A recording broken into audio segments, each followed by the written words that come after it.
Welcome to Emma's English.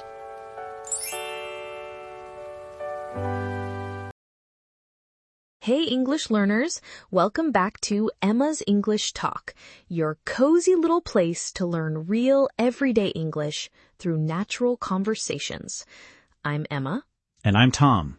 Today we are going to dive into a topic that I think almost everyone who drives has experienced at some point. Oh, absolutely. And I must confess, just thinking about this topic makes my palms sweat a little bit. I know exactly what you mean, Tom, because today we are talking about the sheer panic of parallel parking on a busy street. That is indeed a universal struggle, especially when there is a line of cars waiting behind you.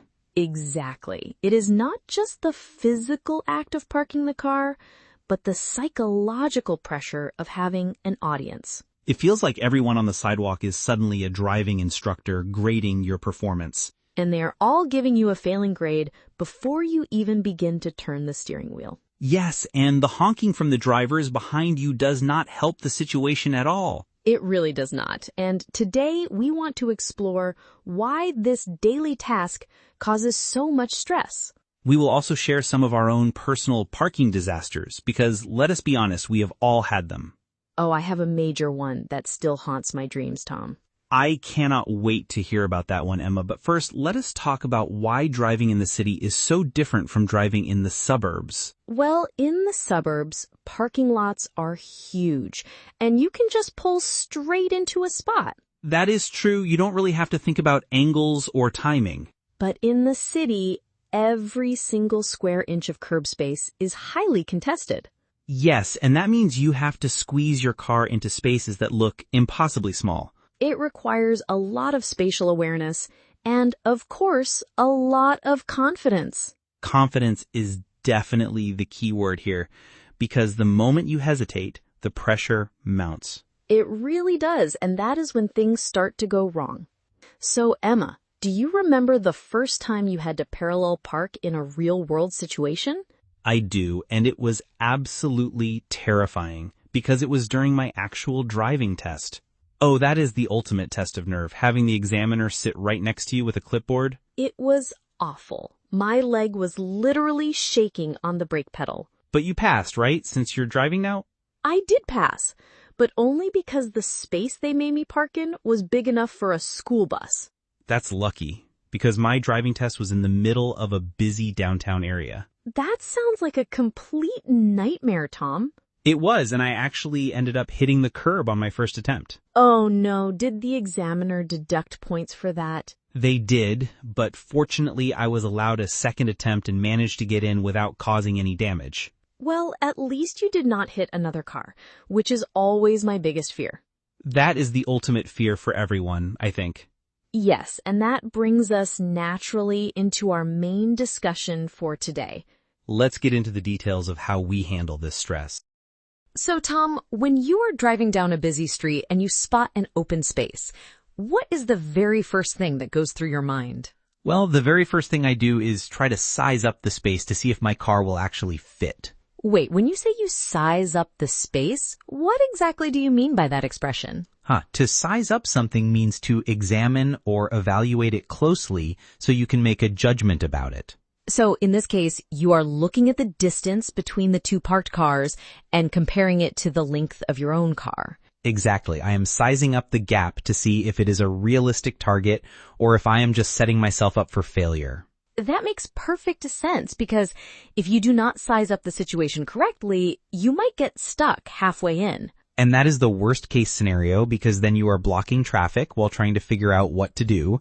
Yes, and that is when the white-knuckle driving experience truly begins. I love that phrase, but for our listeners who might not know it, could you explain what a white-knuckle experience is? Of course, a white-knuckle experience is something that is extremely tense, terrifying, or nerve-wracking. It comes from the way people grip the steering wheel so tightly when they're scared that their knuckles literally turn white. Exactly. So when you are in a white-knuckle situation, you are experiencing high levels of anxiety and stress. And trying to parallel park on a narrow street with buses and taxis honking behind you is definitely a white-knuckle event.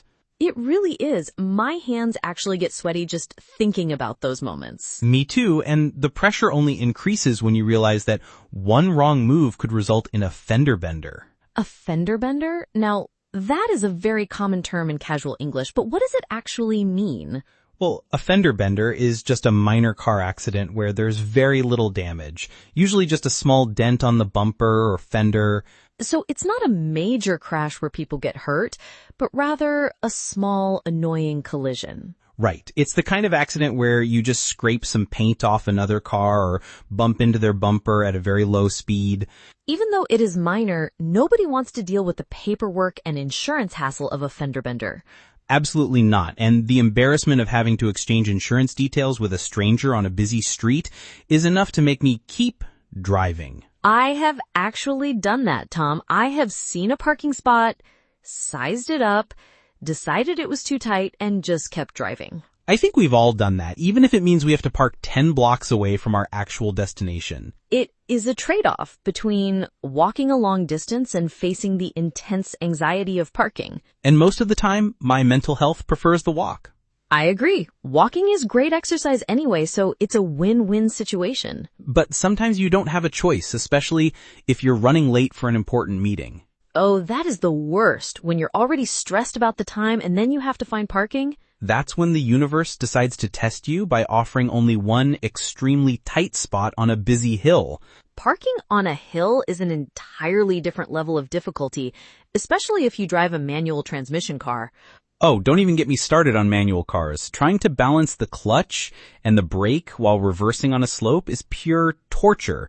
It really is, because you're constantly worried about rolling forward into the car in front of me or backward into the car behind me. It requires so much precision and control over your feet. And if you stall the engine, that's the ultimate embarrassment.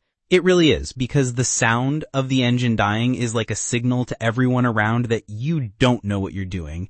But you know, Tom, I think the physical difficulty is only half of the problem. What do you think the other half is? I think it's entirely psychological, and it has to do with how we perceive other people looking at us. That's very true. We feel like we're under a microscope. Yes, and we will talk more about that psychological aspect in just a moment. I think that's a very important point to explore. Let's dig deeper into why we care so much about what strangers think. It's a fascinating part of human nature, especially when we're behind the wheel. Absolutely. So let's continue with that thought. You know, Emma, when I am trying to park and I see people sitting at an outdoor cafe right next to the space, I get terrible stage fright. Stage fright is such a perfect way to describe it, but typically we use that term for actors or musicians, don't we? We do. Stage fright is the anxiety or nervousness you feel before performing in front of an audience. But in this case, the street is your stage and your car is the performance. Exactly. And the pedestrians sitting at those cafe tables are the audience members watching your every move. It is so true. They're just sipping their coffees, having a relaxed conversation, and suddenly they have front row seats to your struggle. And you just know they are silently judging how many maneuvers it takes you to get into the spot. Oh, absolutely. They are probably counting 1 pull forward, 2 reverses, 3 adjustments. It makes you feel so self-conscious that you forget how to drive. Yes, your brain just freezes up under the pressure of their days. And that is when it becomes incredibly difficult to execute the maneuver properly. When you say execute, Tom, you mean to successfully carry out or perform a specific action, right? Yes, in this context, to execute means to perform the precise physical steps needed to park the car, like turning the wheel at the right angle and reversing smoothly. So if you are nervous, you might fail to execute the turn at the correct moment and you end up at a weird angle. Exactly. You might turn too early and hit the curb, or turn too late and end up sticking out into the middle of the road. And then you have to pull out and start the whole process all over again. Which only prolongs the stage fright because now the audience has been watching you fail for a full minute. It is a vicious cycle. The more nervous you get, the harder it is to execute, and the harder it is to execute, the more nervous you get. I once had to park in front of a construction site where about 5 workers were just standing around taking a break. Oh no, that is a tough audience. Construction workers know a lot about spatial awareness and handling large machinery. They do, and as I started to back in, they all stopped talking and just watched me. Did they offer any help or did they just watch? Actually, one of them started using hand signals to guide me into the spot. That is either very helpful or incredibly embarrassing, depending on how you look at it. It was a bit of both, honestly. I felt like a child being guided by a parent, but at the same time, I was grateful because the space was tiny. Did you manage to park successfully? I did. Thanks to his signals, I managed to execute the park perfectly. Well, that is a happy ending at least, but I usually do not get that kind of help. Usually people just stare or look annoyed because you're slowing them down. That is the worst part, when you're reversing and you see a pedestrian waiting to cross the street right behind your car. Yes, they're standing on the curb with their hands on their hips, looking at their watch. It makes you want to just abandon the car in the middle of the street and run away. I have definitely felt that temptation before. But we have to stay calm and remember that everyone has been in that situation. Exactly. Even the most experienced drivers have struggled with parallel parking at some point. That is a very comforting thought, Tom, and it's something we should keep in mind. Yes, and speaking of how we react to others, it's interesting how our perspective changes depending on whether we are the driver or the observer. Oh, that is so true. When we're the ones walking on the sidewalk, we view things very differently. Indeed, and that's a great transition to talk about how we can express these feelings in situations using some advanced English phrases. Yes, thinking about our struggles with parallel parking reminded me of some great natural phrases we use today that can help us describe these high-pressure moments. Let's talk about how we can use these expressions to sound more natural and fluent. It is always good to have these idioms in your vocabulary arsenal. Definitely. So let's look at how we can say things better. When we see someone else struggling to park, we are often very critical, but we really should cut them some slack. I love that phrase, cut someone some slack, which basically means to be easy on someone or to give them a break, right? Exactly. It means to not judge them too harshly because you understand that they are in a difficult situation. So if we see a driver struggling to park on a busy street, instead of honking or rolling our eyes, we should cut them some slack because we know how stressful it is. Precisely. We have all been there, so showing a little empathy goes a long way. That is a wonderful way to use that expression in daily life. Yes, and another phrase we used earlier was white knuckle, which is such a descriptive adjective.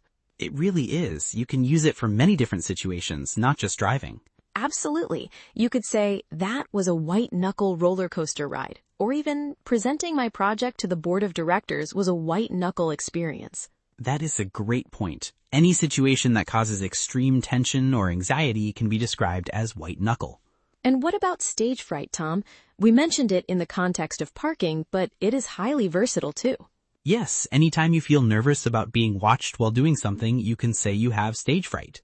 For example, if you have to give a speech at a wedding, or even if you have to speak English in front of a group of native speakers. Ooh, that is a big one for our listeners. Many ESL learners experience stage fright when they have to practice speaking. And that is completely normal, but the key is to keep practicing so you can execute your conversations more smoothly. There is that word execute again, which is very common in professional and academic settings as well. You can execute a plan, execute a strategy, or execute a task. Yes, it just means to put something into action or to perform a task according to a plan. So as English learners, your goal is to execute your speaking practice daily. And if you make a mistake, do not worry. Just cut yourself some slack. I see what you did there, Tom, combining two of our phrases in one sentence. I try my best, Emma. It's all about showing how these words connect naturally. It really is, and using them together helps reinforce their meanings. Absolutely. And speaking of remembering new words, did you know we have a PDF script available for this episode? I was actually just thinking about that, Tom. It's the perfect tool for our listeners who want to review everything we discussed today. Yes, and it makes practicing so much easier when you have the words right in front of you. Let us share some details about how our listeners can get access to it. Yes, for those of you who want to take your English to the next level, you can download the full transcript of today's conversation on our website. Having the PDF script allows you to read along while you listen, which is fantastic for improving your pronunciation and rhythm. It is also great for shadowing practice, where you try to speak at the same time as us to mimic our intonation. And of course, if you enjoy our lessons, please consider subscribing to the channel and joining our online community. We love interacting with you all, and your support helps us keep creating these episodes. It really does, and we are so grateful for every single subscriber. So make sure to check out the links in the description below to download your copy. And now, speaking of reviewing, before we say goodbye today, let us do a quick recap of the key expressions we used. Yes, let us make sure we fully understand how to use these words before we wrap things up. It is time for our final review of the day. All right, let us revisit the 6 target words we focused on today, starting with to size up. Right. To size up means to assess or evaluate a situation or space, like when we size up a parking spot to see if our car fits. Our second word was white knuckle, which describes a situation that is extremely tense or anxiety-inducing. Like a white-knuckle drive through a heavy rainstorm on the highway. Exactly. And then we had fender bender, which is a minor car accident with very little damage. Thankfully, most parking mishaps only result in a minor fender bender rather than anything serious. Our fourth term was stage fright, which is the nervous feeling you get when you have to perform or do something while people are watching you. Many people get stage fright before giving a presentation at work or school. Next, we discussed the verb to execute, which means to carry out or perform a plan or action. It is important to plan your approach carefully so you can execute the parking maneuvers successfully. And finally, we talked about the idiom to cut someone some slack, which means to treat someone with leniency and not judge them too harshly. If you see someone struggling to parallel park, try to cut them some slack because we all have those difficult days. That is a wonderful summary, Tom, and I hope these explanations help our listeners feel more confident using these advanced terms. I am sure they will. These are highly useful phrases for everyday conversations. Well, that brings us to the end of today's episode of Emma's English Talk. We had a great time discussing this daily struggle, and we hope you enjoyed it too. But before we go, we have a question for you, our wonderful audience. What about you guys? How do you handle parallel parking under pressure? And do you get stage fright when people watch you? Yes, we really want to read your answers, so please let us know in the comments below. Thank you so much for listening, and we will see you in the next episode. Goodbye, everyone, and happy learning.